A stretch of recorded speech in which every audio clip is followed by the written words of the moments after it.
now. Yeah, I got to say, the one thing I'm here with very beautiful Sean. It's a gorgeous looking book. How long would this have taken you to put together? Over probably two years, I'd say, from the beginning of it to the actual publication. So yeah, it's been a bit of a long journey, I guess. What stuns me most is that even though Greystones is in Wicklow, you found other places that are worth going to too. Because I think probably Greystones is the only place you really need to go to when you're going to Wicklow. But it is there. But it is a notoriously beautiful county. Yeah. So when it came to covering it, I don't know whether you had a method in mind, whether you thought, well, I'm going to go through this geographically or alphabetically, or. Not really, to be honest. When I started it, I didn't have so much of a structure. I knew I just wanted to write my own personal reflections on places that I visited in Wicklow, places that I suppose mean something to me, and bringing friends around the county, introducing them to kind of places that are a bit off the way. So like you have the Indian Sculpture Park and maybe the walks in Lochtane, Lochdan. So yeah. I knew places that I wanted to I suppose write about, and then the book grew legs, and then I decided the format would be nice is to have it in the seasonal guide, so each chapter is a month in the year and have that kind of cyclical feel to it. So it's not set in any specific year, so I think it can be picked up at any time and just reading like the feel of the month. Right. So if you're reading November, the observations of what the sea is like, the migration birds, that kind of feel. So. Yeah. And I don't know if the seeds of this were sown from any particular source, whether you always had the intention or desire to do this, or whether it sort of was advised that you should put it all down in one place. Or? No, I mean, as a child, I would have always been encouraged to be curious about things. Like I suppose I was blessed with very enthusiastic parents who always would bring me for drives, myself and my brothers and sisters, up the Dublin Hills. And we were always encouraged to go out and to look at things and explore and use our imagination. So I suppose the seeds were sown back then.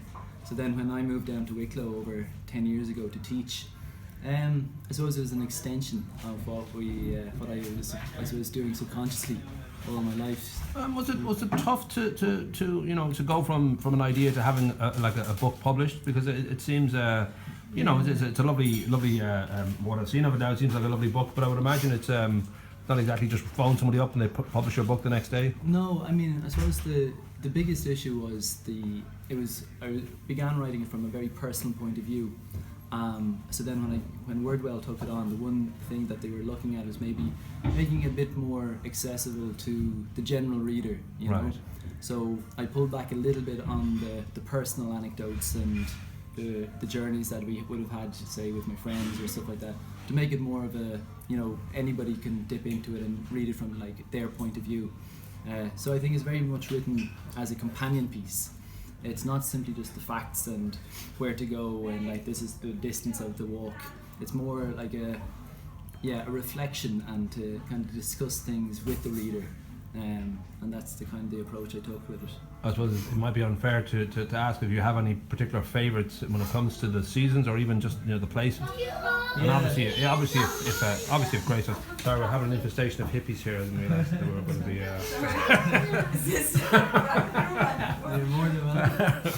But I don't know whether you personally kind of have, like, I love the autumn. I think the autumn just tends to sort of kick off a lot of colour. Yeah. And it also sort of has a calmness about it that suits this. It's funny, yeah, because today with the interview with the East Coast FM, they asked the same thing. Right. And I said autumn. But I think each season does have its own unique charm. Sure. There is a sense of good weather is sunny weather, where I'd be more of the opinion that each season has its own beauty. Right. The bare trees of winter, the buds in spring, the nice summer weather that we get in Ireland.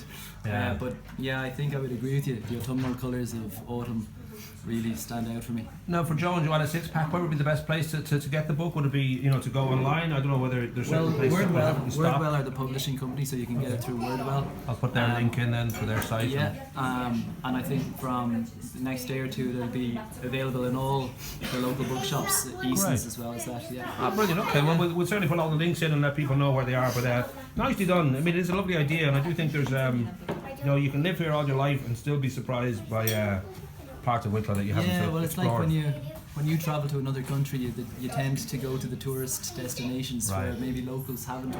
So it might encourage even locals to see their own county Sure. in a new light and see places that they'd perhaps never visited or never even heard of before.